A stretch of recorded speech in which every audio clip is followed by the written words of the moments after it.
Hi dear friends, welcome to another video. ഇതൊരു weekend വ്ളോഗാണ്. ഇപ്പോൾ വെള്ളിയാഴ്ച രാവിലെ മുതൽ വൈകുന്നേരം വരെയുള്ള കുറച്ച് കാര്യങ്ങളാണ് ഇതിൽ ഇൻക്ലൂഡ് ചെയ്തിട്ടുള്ളത്.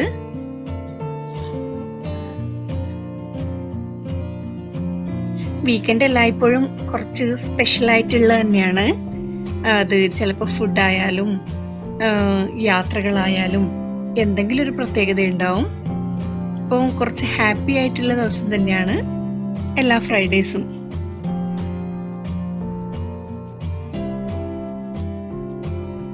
അപ്പോൾ ആദ്യം തന്നെ പറയാണ്, നിങ്ങൾ എൻ്റെ ചാനൽ ആദ്യമായിട്ടാണ് കാണുന്നുണ്ടെങ്കിൽ സബ്സ്ക്രൈബ് ചെയ്ത് സപ്പോർട്ട് ചെയ്യണം.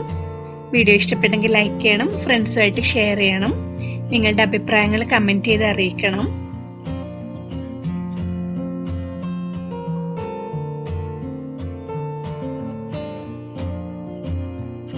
ഇപ്പൊ രാവിലെ എണീച്ച് നിസ്കാരമൊക്കെ കഴിഞ്ഞ ഉടനെ ഒരു വലിയ ഗ്ലാസ് വെയിറ്റ് ലോസ് ഡ്രിങ്ക് കഴിക്കും. അത് ചിലപ്പോഴൊക്കെ ലെമൺ ഹണി മിക്സ് ആയിരിക്കും, ചിലപ്പോൾ ഇതുപോലെ ജീരക വെള്ളമായിരിക്കും. ഇത് നല്ല ഹെൽത്തി ആണ്, വയറ് കുറയാൻ നല്ല ഹെൽപ്ഫുൾ ആണ്. ഇപ്പം ഇത് ഞാൻ ഉണ്ടാക്കാൻ വേണ്ടി തലേന്ന് രാത്രി തന്നെ 2 ടീസ്പൂൺ ചെറിയ ജീരകം സാധാരണ വെള്ളത്തിൽ കുതിരാൻ വെക്കും. ഒന്ന് അടച്ചു വെച്ചാൽ മതി. അപ്പം അത് രാവിലെ എഴുന്നേറ്റ് നന്നായി തിളപ്പിച്ച് അതിലുള്ള കളറൊക്കെ ഇളകി വരുന്നത് വരെ ഏകദേശം ഒരു 3-4 മിനിറ്റ് തിളപ്പിച്ച്, 1.5 ഗ്ലാസ് വെള്ളത്തിലാണ് ഞാൻ കുതിർത്തി വെക്കല്. അത് ഏകദേശം 1 ഗ്ലാസ് ആവുന്നത് വരെ അതൊന്ന് തിളപ്പിക്കും. നന്നായി തിളപ്പിച്ച് ആറിയതിനു ശേഷം ഇളം ചൂടിൽ തന്നെ അത് കുടിക്കും. വളരെ നല്ലതാണ്. ഏകദേശം ഒരാഴ്ചയൊക്കെ ഇങ്ങനെ കണ്ടിന്യൂസ് ആയിട്ട് ചെയ്യുകയാണെങ്കിൽ നമുക്ക് നല്ല റിസൾട്ട് ഫീൽ ചെയ്യാൻ പറ്റും.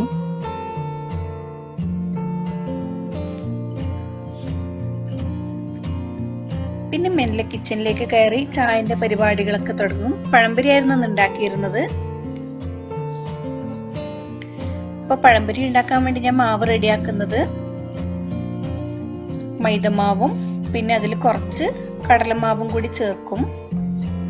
പിന്നെ ഒരു നുള്ളു ഉപ്പ്, ഒരു നുള്ളി ഏലക്ക, പിന്നെ കുറച്ചൊന്ന് പഞ്ചസാരയും ചേർക്കും. ഇതൊക്കെ ഒന്ന് നന്നായി മിക്സ് ചെയ്തെടുക്കും. കടലമാവും മൈദമാവും കൂടി നല്ലൊരു കോമ്പിനേഷനാണ്. നല്ല ടേസ്റ്റി ആൻഡ് ക്രിസ്പി ആയിരിക്കും. കുട്ടികളൊക്കെ നല്ല ഉറക്കിലാണ്. ഒരു എഴുന്നേറ്റ് വരുമ്പോഴേക്കും ചായ റെഡിയാക്കി വെക്കാറാണ് പതിവ്. പഴം ചെറിയ പീസായി ഒന്ന് ചെരിച്ച് കട്ട് ചെയ്യുകയാണെങ്കിൽ നമുക്കിങ്ങനെ ഫോർക്ക് വെച്ച് തന്നെ പെട്ടെന്ന് എണ്ണയിലേക്ക് ഇടാൻ പറ്റും.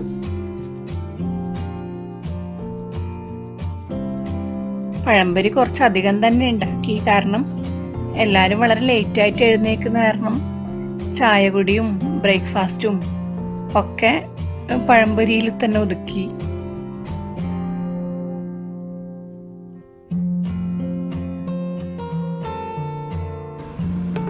പിന്നെ പഴമൊക്കെ വാങ്ങിയാൽ എന്നും ചെയ്യാറുള്ളത് പോലെ തന്നെ പഴത്തൊലി ഒരിക്കലും മിസ് ചെയ്യാറില്ല. ഇതുപോലെയുള്ള പ്ലാസ്റ്റിക്കിന്റെ വേസ്റ്റ് ഡബ്ബ ഉണ്ടെങ്കിൽ അതിലേക്ക് അതിൻ്റെ തൊലി വളരെ ചെറുതായി കട്ട് ചെയ്തിട്ട് ഇടാം. പിന്നെ അതിൽ ഫുള്ളായിട്ട് വെള്ളം നിറച്ച് ഒരു 2-3 ദിവസം അതിലിട്ട് വെക്കാം. അതിനുശേഷം ചെടികൾക്ക് ഒഴിക്കുകയാണെങ്കിൽ വളരെ നല്ലൊരു വളമാണ് ചെടികൾക്ക്, പച്ചക്കറികൾക്ക്, പ്രത്യേകിച്ച് പൂച്ചെടികൾക്കും. പിന്നെ കറ്റാർ വാഴ, പ്രത്യേകിച്ച് കറ്റാർ വാഴ നല്ല തഴച്ച് വളരാൻ വേണ്ടി ഇതിനേക്കാൾ ബെസ്റ്റ് ഒരു മാർഗം ഇല്ല എന്ന് തന്നെ വേണമെങ്കിൽ പറയാം. അത്രയും ഉപകാരമുള്ള ഒന്നാണ്. അതുകൊണ്ട് നിങ്ങളും ഇനി പഴത്തൊലിരിക്കലും നിങ്ങൾ വേസ്റ്റിലിട്ട് കളയാൻ പാടില്ല.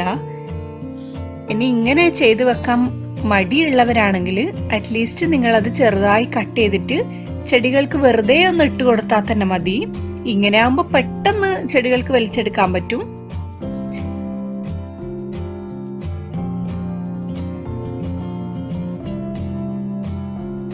പിന്നെ കുട്ടികൾ ഇരുന്നിട്ട് ചായ കുടിയൊക്കെ കഴിഞ്ഞ് കുറച്ച് ക്രാഫ്റ്റ് വർക്ക് ഉണ്ടായിരുന്നു മോന് ചെയ്യാൻ, അതുമായിട്ടിരുന്നു. കാരണം ലഞ്ചിന് ബിരിയാണി ഒന്നും അല്ലാത്ത കാരണം അധികം സമയമൊന്നും വേണ്ട, സാധാ ചോറായിരുന്നു ഉണ്ടാക്കാൻ വിചാരിച്ചത്. അപ്പൊ പിന്നെ മോന് ചെയ്യാനുണ്ടായിരുന്ന കുറച്ച് വർക്ക് ചെയ്യാന്ന് വിചാരിച്ചു. ഈ ആഴ്ച ഫ്രൂട്ട്സ് ഡേ ആയിരുന്നു. അപ്പോൾ ഓരോരോ ഫ്രൂട്ട് ഇങ്ങനെ ഉണ്ടാക്കിയിട്ട് കൊണ്ടുപോകണം മോഡല്. അപ്പോൾ 2 ദിവസമായിട്ട് ഡിവൈഡ് ചെയ്യും വർക്കൊക്കെ.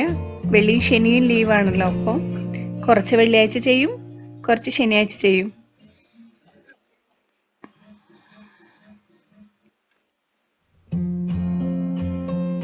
നമ്മൾക്ക് എത്രയൊക്കെ പണിയുണ്ടെങ്കിലും എന്തൊക്കെ തിരക്കിലാണെങ്കിലും നമ്മളിങ്ങനെ കുറച്ച് ടൈം അവരുടെ കൂടെ, അവരുടെ കളിക്കുന്ന ടോയ്സ് വെച്ചിട്ടാണെങ്കിലും സ്കൂൾ വർക്ക് എന്തെങ്കിലും ഉണ്ടെങ്കിൽ അങ്ങനെ ഒരു 10 മിനിറ്റ് അവർക്ക് വേണ്ടി മാറ്റി വെച്ചാൽ അവരെ പരിഗണിക്കുന്നുള്ളൊരു തോന്നലുണ്ടാവും. ഭയങ്കര ഹാപ്പി ആയിരിക്കും. ഇപ്പം എൻ്റെ മോനൊക്കെ ആണെങ്കിൽ പിന്നെ എന്തെങ്കിലും അവൻ്റെ കൂടെ കുറച്ച് ടൈം സ്പെൻഡ് ചെയ്യുന്നുണ്ടെങ്കിൽ ബാക്കി ഒരുപാട് ടൈം അവൻ ഭയങ്കര ഹാപ്പി ആയിരിക്കും. അവൻ ഒറ്റയ്ക്ക് തന്നെ ഇരുന്ന് കളിക്കും. അങ്ങനെ ഒരു ഭയങ്കര എനർജി ആയിരിക്കും കുറച്ച് ടൈം അവന് വേണ്ടി നമ്മൾ സ്പെൻഡ് ചെയ്യുന്നുണ്ടെങ്കിൽ. എല്ലാ കുട്ടികളും ഇങ്ങനൊക്കെ തന്നെ ആയിരിക്കും.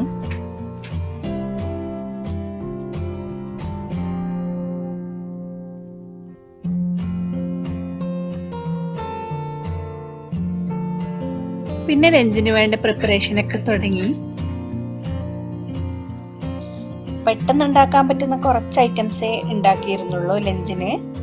പടവലം, ക്യാരറ്റ് വെച്ചൊരു തോരൻ, പിന്നെ പരിപ്പ് കറി, പിന്നെ കക്കയിറച്ചി കൊണ്ട് നാടൻ ഫ്രൈ. എളമ്പക്കാന്ന ഞങ്ങളുടെ നാട്ടിലൊക്കെ പറയുന്നത്. അതിന് വേറെന്തൊക്കെ പേരുണ്ടോയെന്ന് എനിക്കറിയില്ല. പിന്നെ നല്ല ടേസ്റ്റി ആയിട്ടുള്ള പപ്പട ചമ്മന്തി, തേങ്ങ ഇല്ലാണ്ട് ഉണ്ടാക്കുന്ന ഒരു ചമ്മന്തിയാണിത്. അതിന് വേണ്ടി 4 പപ്പടം എടുത്തിട്ടുണ്ട് ഞാൻ. പപ്പടം സാധാരണ ഫ്രൈ ചെയ്തിട്ട് ഉണ്ടാക്കാറുണ്ട് ചമ്മന്തി. ഇത് ചുട്ടെടുത്തിട്ടാണ് ചെയ്യുന്നത്. അതിനു വേണ്ടി 4 പപ്പടം, പിന്നെ ഒരു 3-4 ചെറിയുള്ളി, പിന്നെ കുറച്ച് കാന്താരിമുളക്. പച്ചമുളക് വെച്ചിട്ട് ചെയ്യാം, പക്ഷെ കാന്താരിമുളകാണെങ്കിൽ കുറച്ചുകൂടി ടേസ്റ്റി ആയിരിക്കും. പപ്പടം ഓരോന്നായി എടുത്ത് ചെറിയ തീയിൽ ഒരു ഫോർക്ക് അല്ല വേറെ എന്തെങ്കിലും സാധനം വെച്ച് കുത്തിപ്പിടിച്ച് ഇങ്ങനെ മറിച്ചിട്ടുകൊണ്ട് പൊള്ളിച്ചെടുക്കാം. അധികം കരിഞ്ഞു പോകാണ്ട് നോക്കണം.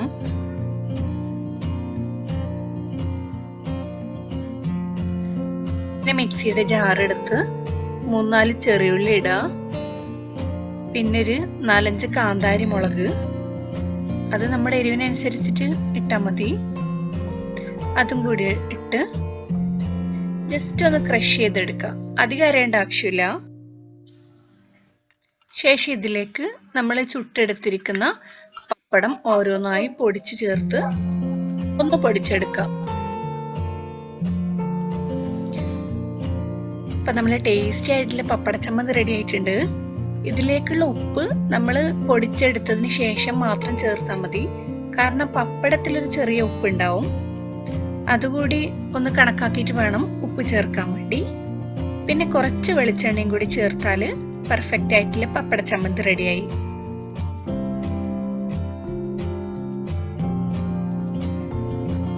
ഇപ്പൊ ലഞ്ചൊക്കെ റെഡി ആയിട്ടുണ്ട്. പിന്നെ നമസ്കാരമൊക്കെ കഴിഞ്ഞു. പെട്ടെന്ന് തന്നെ എല്ലാവരും കഴിക്കാനിരുന്നു. കാരണം ലഞ്ച് അധികം ലേറ്റ് ആക്കാറില്ല. കാരണം ബ്രേക്ക്ഫാസ്റ്റ് വളരെ ലൈറ്റ് ആയിട്ട് കഴിച്ച കാരണം.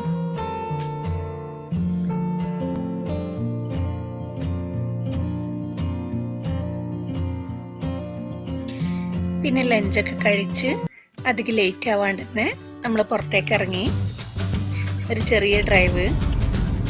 എവിടേക്കാണെന്നിങ്ങനെ പ്രത്യേകിച്ച് പ്ലാനിങ് ഒന്നുമില്ല.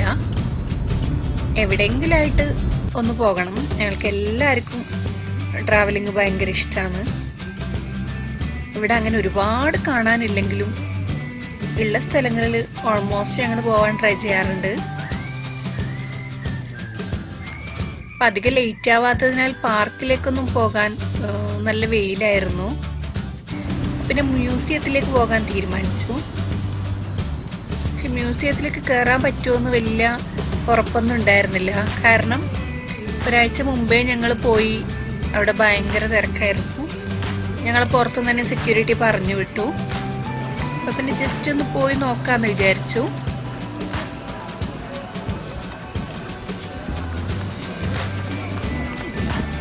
(2019) മാർച്ച് 28 ഇനോഗ്രേഷൻ ചെയ്ത ഖത്തർ നാഷണൽ മ്യൂസിയമാണിത്. നല്ല തിരക്കായിരുന്നു. ഞങ്ങൾ അവിടെ പോയപ്പോൾ വലിയ ക്യൂ തന്നെ ഉണ്ടായിരുന്നു. ഏകദേശം ഒരു 20 മിനിറ്റോളം അവിടെ വെയിറ്റ് ചെയ്യേണ്ടി വന്നു പുറത്ത്. പിന്നെ അകത്തേക്കുള്ള എൻട്രൻസ് കുട്ടികൾക്ക് ഫ്രീ ആണ്. പിന്നെ ഖത്തർ റെസിഡൻസ് പെർമിറ്റ് ഉള്ള RP ഹോൾഡേഴ്സിന് ഫ്രീ ആണ്, പിന്നെ ഖത്തറികൾക്കും. പിന്നെ വിസിറ്റിംഗ് വിസയിലൊക്കെ ഉള്ള വിസിറ്റേഴ്സിന് ഒരാൾക്ക് 50 റിയാൽ വെച്ച് വേണം എൻട്രൻസ് ഫീ. അകത്ത് കയറിയ ഉടനെയുള്ള ഒരു ഗിഫ്റ്റ് ഷോപ്പാണിത്. ഭയങ്കര ബ്യൂട്ടിഫുൾ ആയിട്ടുള്ള വെറൈറ്റി ആയിട്ടുള്ള സാധനങ്ങളൊക്കെ കാണാം. ഷോപ്പിന്റെ ഇന്റീരിയർ ഒക്കെ ഭയങ്കര ഒരു സ്പെഷ്യൽ ആയിട്ടുള്ളതാണ്. ഫുൾ വുഡൻ ആയിട്ടുള്ള റൂഫും. ഏകദേശം ഒരു 3-4 മണിക്കൂർ കാണാനുള്ള കാര്യങ്ങളുണ്ട് മ്യൂസിയത്തിന്റെ അകത്ത്. ഞാൻ വീഡിയോസ് എല്ലാം ഇതിൽ ഇടുന്നില്ല, കാരണം മ്യൂസിയത്തിന്റെ ഫുള്ളായിട്ടുള്ള റിവ്യൂ ഒരു വീഡിയോ ആയിട്ട് തന്നെ ഞാൻ ചെയ്തിട്ടുണ്ട് ലാസ്റ്റ് വീക്ക്. അപ്പോൾ ലിങ്ക് വേണമെങ്കിൽ കാണാൻ ഇഷ്ടമുള്ളവർക്ക് ഡിസ്ക്രിപ്ഷൻ ബോക്സിൽ ലിങ്ക് പോസ്റ്റ് ചെയ്യുന്നുണ്ട്.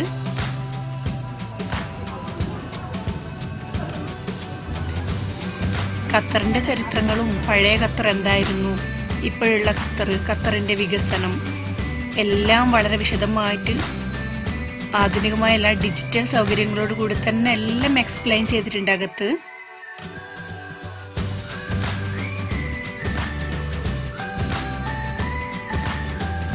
മ്യൂസിയത്തിന്റെ പുറത്തുള്ള വ്യൂ ആണിത്.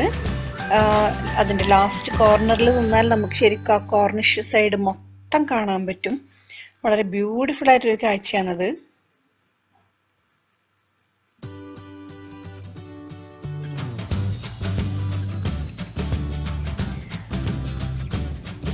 അപ്പോൾ ഇത്രയൊക്കെയാണ് ഞങ്ങളുടെ ഒരു ഫ്രൈഡേ. അപ്പോൾ ഇൻഷാ അല്ലാഹ് വേറൊരു വീഡിയോയുമായി വീണ്ടും കാണാം.